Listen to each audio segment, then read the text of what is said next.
പിതാവിന്റെയും പുത്രന്റെയും പരിശുദ്ധാത്മാവിന്റെയും നാമത്തിൽ ആമേൻ. അമ്മേ പരിശുദ്ധ അമ്മേ, അമ്മേ പരിശുദ്ധമേ, ദൈവമാതാവേ, കൃപാസനത്തിലൂടെ ഞങ്ങൾക്കും ഞങ്ങളുടെ ദേശത്തിനും അമ്മ മധ്യസ്ഥം തേടി തന്ന എല്ലാ അനുഗ്രഹങ്ങൾക്കും കൃപകൾക്കും ഞങ്ങളിപ്പോൾ ഹൃദയം നിറഞ്ഞ നന്ദി പറയുന്നു.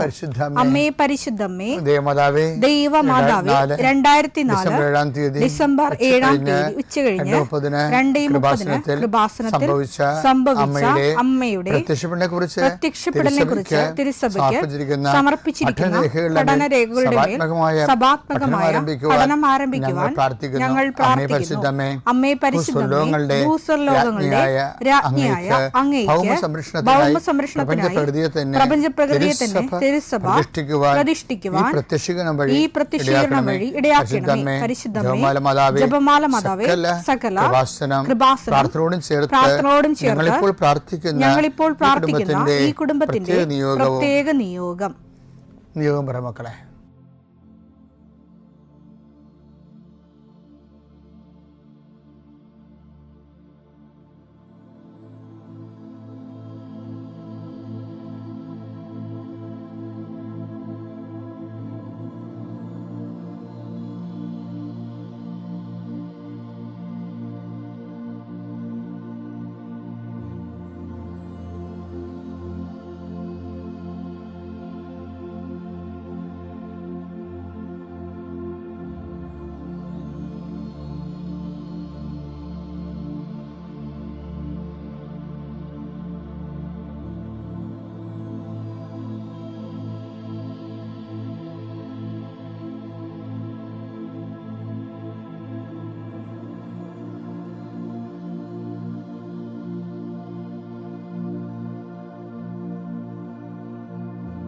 അമ്മയുടെ പ്രത്യക്ഷീകരണത്തിന്റെ ഈ അനുഗ്രഹവേളയിൽ ഞങ്ങൾക്ക് സാധിച്ചു തരുവാൻ കനിയണമേ. ആമേൻ. വിശ്വാസ പ്രമാണം. സർവശക്തനായ പിതാവും ആകാശത്തിന്റെയും ഭൂമിയുടെയും സൃഷ്ടാവുമായ ദൈവത്തിൽ ഞാൻ വിശ്വസിക്കുന്നു. അവിടുത്തെ ഏകപുത്രനും ഞങ്ങളുടെ കർത്താവുമായ ഈശോ മിശിഹായിലും ഞാൻ വിശ്വസിക്കുന്നു. ഈ പുത്രൻ പരിശുദ്ധാത്മാവിനാൽ ഗർഭസ്ഥനായി കന്യകാമറിയത്തിൽ നിന്ന് പിറന്ന് പൊന്തിയോസ് പീലാത്തോസിന്റെ കാലത്ത് പീഡകൾ സഹിച്ച് കുരിശിൽ തറയ്ക്കപ്പെട്ട് മരിച്ച് അടക്കപ്പെട്ട് പാതാളങ്ങളിൽ ഇറങ്ങി മരിച്ചവരുടെ ഇടയിൽ നിന്ന് 3-ാം നാൾ ഉയർത്ത് സ്വർഗത്തിലേക്ക് എഴുന്നള്ളി സർവശക്തിയുള്ള പിതാവായ ദൈവത്തിന്റെ വലതുഭാഗത്തിരിക്കുന്നു. അവിടെ നിന്ന് ജീവിക്കുന്നവരെയും മരിച്ചവരെയും വിധിക്കുവാൻ വരുമെന്നും ഞാൻ വിശ്വസിക്കുന്നു. പരിശുദ്ധാത്മാവിലും ഞാൻ വിശ്വസിക്കുന്നു. വിശുദ്ധ കത്തോലിക്കാ സഭയിലും പുണ്യവാന്മാരുടെ ഐക്യത്തിലും പാപങ്ങളുടെ മോചനത്തിലും ശരീരത്തിന്റെ ഉയർപ്പിലും നിത്യമായ ജീവിതത്തിലും ഞാൻ വിശ്വസിക്കുന്നു. ആമേൻ. സുഖസ്ഥനായ ഞങ്ങളുടെ പിതാവേ, അങ്ങയുടെ നാമം പൂജിതമാകണമേ. അങ്ങയുടെ രാജ്യം വരണമേ. അങ്ങയുടെ തിരുമനസ് സ്വർഗത്തിലെ പോലെ ഭൂമിയിലും ആകണമേ. അന്നു വേണ്ടുന്ന ആഹാരം ഇന്ന് ഞങ്ങൾക്ക് തരണമേ. ഞങ്ങളോട് തെറ്റ് ചെയ്യുന്നവരോട് ഞങ്ങൾ ക്ഷമിക്കുന്നത് പോലെ ഞങ്ങളുടെ തെറ്റുകൾ ഞങ്ങളോടും ക്ഷമിക്കണമേ. ഞങ്ങളെ പ്രലോഭനത്തിൽ ഉൾപ്പെടുത്തരുതേ, തിന്മയിൽ ഞങ്ങൾ രക്ഷിക്കണമേ. ആമേൻ. നന്മ നിറഞ്ഞ മറിയമേ, സ്വസ്തി. കർത്താവ് അങ്ങയുടെ കൂടെ സ്ത്രീകളിൽ അങ്ങ് അനുഗ്രഹിക്കപ്പെട്ടവളാകുന്നു. അങ്ങയുടെ ഉദരത്തിൻ ഫലമായി ഈശോ അനുഗ്രഹിക്കപ്പെട്ടവനാകുന്നു. പരിശുദ്ധ മറിയമേ, തമ്പുരാന്റെ അമ്മേ, പാപികളായ ഞങ്ങൾക്ക് വേണ്ടി ഇപ്പോഴും ഞങ്ങളുടെ മരണസമയത്തും തമ്പുരാനോട് അപേക്ഷിക്കണമേ. ആമേൻ. കർത്താവേ, നിന്റെ ഉന്നതമായ നാമത്തിന് സ്തോത്രം ചെയ്യുന്നു. കർത്താവേ, നിന്റെ വിശുദ്ധ പൗരോഹിത്യത്തെ മഹത്വപ്പെടുത്തണമേ. കർത്താവേ, സഭയിലുള്ള സാന്നിധ്യം പ്രകടമാക്കണമേ. 40 വർഷം അർപ്പിച്ച കുർബാനയുടെ യോഗ്യതയാൽ കൃപാസ്ഥാനത്താരെ ജീവനോടെ പ്രത്യക്ഷപ്പെട്ട പരിശുദ്ധ അമ്മയുടെ പ്രത്യക്ഷീകരണ സ്ഥിരീകരണത്തിനായി ഇന്ന് കൃപാസ്ഥാനത്താരെ നടക്കുന്ന 10,000-കണക്കിന് മനുഷ്യരുടെ പ്രാർത്ഥനയോട് കൂടെ ദൈവവേദലെ ഞാൻ നിന്നെ ഈശോനാമത്തിൽ ആശീർവദിക്കുന്നു. ഇന്ന് അങ്ങയുടെ മക്കൾ ഈ പ്രാർത്ഥന കൂടുന്ന എല്ലാ മക്കൾക്ക് വേണ്ടി പ്രാർത്ഥിക്കുകയാണ്.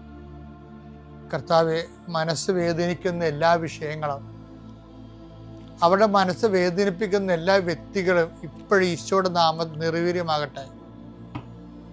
കർത്താവെ, മനസ്സ് വിഷമിപ്പിക്കുന്ന സാഹചര്യങ്ങൾ, ചെയ്തെടുക്കേണ്ട ഉത്തരവാദിത്തങ്ങൾ, മറ്റുള്ളവർ നമ്മളെ പഴി പറയാൻ സാധ്യതയുള്ള എല്ലാ വിഷയത്തിൻ്റെ മേലും കർത്താവിൻ്റെ കരുണ ചൊരിയുകയും നിങ്ങളെ കർത്താവ് ഇന്ന് നിലനിർത്തി തരികയും ചെയ്യട്ടെ.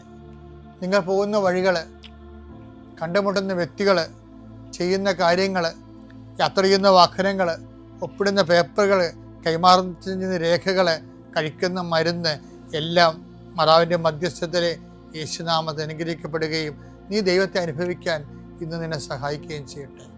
നിത്യം പിതാവും പുത്രനും പരിശുദ്ധാത്മാശ്രേഷ്ഠ നീക്കുവാണ്. എൻ്റെ പ്രിയപ്പെട്ടവർ, നമ്മളെ ദൈവത്തിൻ്റെ സ്വന്തമാക്കുക ആകുക ഉടമ്പടിയുടെ ഏറ്റവും വലിയ ലക്ഷ്യം അതാണ്. അതുകൊണ്ട് പൗലോസ് അപ്പോസ്തലൻ പറയുന്നുണ്ട്, യേശുക്രിസ്തുവിൻ്റെ സ്വന്തവും സ്വന്തമാകാൻ വിളിക്കപ്പെട്ടവരും.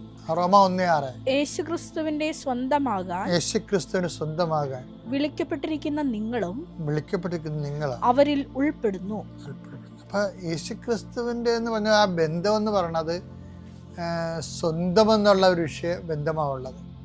അത് അങ്ങനെ വരണത് ഉടമ്പടിയുടെ വാഗ്ദാനത്തിലൂടെയാണ്. അതാണ് എസെക്കിയേൽ നമ്മൾ വായിച്ചത്. വാഗ്ദാനത്തിലൂടെ ഉടമ്പടി വഴി ഞാൻ നിന്നെ വിവാഹം കഴിച്ച് സ്വന്തമാക്കിയെന്നാണ്. അപ്പം നമ്മളെ സംബന്ധിച്ചിടത്തോളം ഏറ്റവും ഇസഡ് കാര്യങ്ങൾ ദൈവത്തിൻ്റെ കൃപയിലും. പിന്നെ നമ്മളെപ്പോഴും ഉടമ്പടി ശ്രദ്ധിക്കേണ്ട ഒരു കാര്യമുണ്ട്. ഈ ഉടമ്പടി എടുക്കുമ്പോൾ നമ്മൾ ഓരോ ഉടമ്പടി ദൈവമായിട്ട് എടുക്കും. അത്തരം പല ഉടമ്പടി പല അലപലാദികളായിട്ട് എടുക്കും. അതായത് ദൈവമായിട്ടൊരു ഉടമ്പടി, പിന്നെ അജ്ഞാതമായ കുറേ ഉടമ്പടി കുറേ ആൾക്കാരോട് എടുക്കും. കാര്യം നിങ്ങൾക്കറിയാലോ, ഓരോ ഉടമ്പടിയും നിലനിൽക്കത്തുള്ളൂ. ദൈവത്തിന് നിരക്കാത്ത കുറേ ഉടമ്പടികൾ ഉണ്ടാകും. അതാണ് നമ്മുടെ ഉടമ്പടിയിൽ ആൾക്കാർക്ക് പണി കിട്ടുന്നതിൻ്റെ കാര്യം. അതാണ് പണി കിട്ടണമല്ല, ആൾക്കാർക്ക് വിചാരിക്കേണ്ട രീതി ഫലം ഉണ്ടാകാത്തതിൻ്റെ കാരണം ഇവർ രഹസ്യ ഉടമ്പടി, പരസ്യ ഉടമ്പടി ദൈവമായിട്ടും രഹസ്യ ഉടമ്പടി വേറെ ആൾക്കാരെടുക്കും. അതുകൊണ്ടാണ് ദൈവം പറഞ്ഞത്, നിങ്ങൾ പ്രഭുക്കന്മാരെ ആശ്രയിക്കരുത്. ആശ്രയം ആരിൽ വെച്ചാലും അത് ഉടമ്പടി റിലേഷനായിട്ട് വരും ഫലത്തിൽ. സങ്കീർത്തനം 118:8-9 മനുഷ്യനിൽ ആശ്രയിക്കുന്നതിനേക്കാൾ കർത്താവിൽ അഭയം തേടുന്നത് നല്ലത്. പ്രഭുക്കന്മാരിൽ ആശ്രയിക്കുന്നതിനേക്കാൾ കർത്താവിൽ അഭയം തേടുന്നത് നല്ലത്. അതായത് നമ്മൾ ഉടമ്പടി എടുക്കുമ്പോൾ ദൈവമായിട്ടാണ് നമുക്ക് ഉടമ്പടി, പരസ്യ ഉടമ്പടി വരുന്നത്. പക്ഷെ പല ആൾക്കാരും നിലപാടിൽ വേറെ പലയായിട്ട് രഹസ്യ ഉടമ്പടി വരും. അതുകൊണ്ടാണ് ഈ ഉടമ്പടി ചില ആൾക്കാർ ഫലിക്കാതെ വരണത്. അതായത് പ്രഭുക്കന്മാർ ദൈവത്തിൻ്റെ സ്ഥാനത്ത് വേറെ ആരെ ഈ പ്രഭുക്കന്മാരെ കൊണ്ടുവന്നാലും പൊന്നു കൊണ്ടുവന്നാലും വേറെ എന്ത് കൊണ്ടുവന്നാലും ഈ ഉടമ്പടി ഡാമേജാണ്. എപ്പോഴും നമ്മൾ ശ്രദ്ധിക്കണം. ഉടമ്പടി ദൈവമായിട്ടുള്ള ഒരു സെക്ലൂഡഡ് ആയിട്ടുള്ള വളരെ ഉടമ്പടിക്ക് നിരക്കാത്ത ബന്ധങ്ങളെ അവോയ്ഡ് ചെയ്യുന്ന, ദൈവാനുഭവം കിട്ടിയവന് പിന്നെ വേറെ ഒന്നും ചോദിക്കത്തില്ല. ദൈവത്തെ എടുക്കുക, ദൈവത്തെ മാത്രമേ ചോദിക്കത്തുള്ളൂ. അങ്ങനെ ഒരു ദിവസത്തിന് വേണ്ടി നിങ്ങൾ നോക്കി പാർക്കണം.